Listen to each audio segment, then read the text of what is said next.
Wow, ang sarap. Ganito talaga pagbuhay probinsya, guys.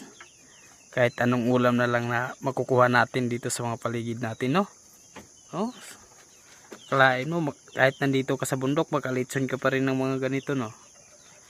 Kahit wala na tayo sa Manila, dito sa bundok na tayo ngayon sa puno ng Mount Kitanlad.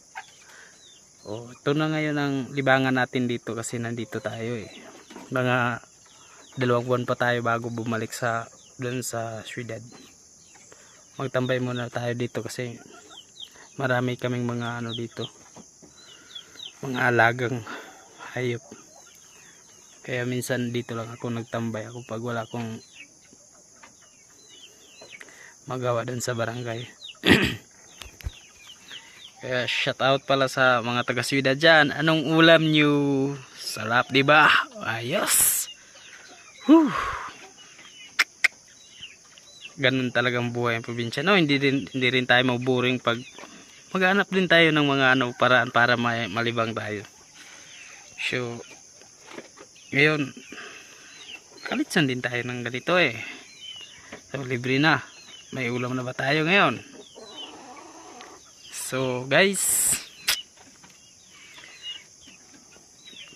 makatikim din tayo mamaya ng litson dito tayo sa bundok diya.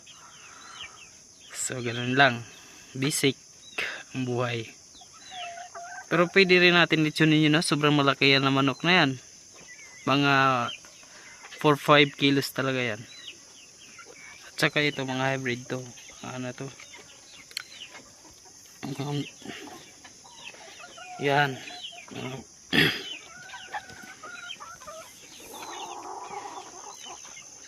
Tahimik ang lugar namin, no?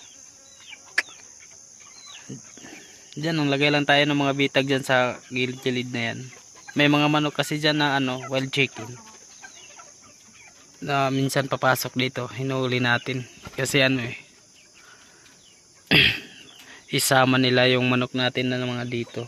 Pag makasali na sila dito sa lugar natin. Dyan, may mga pangbitag tayo dyan.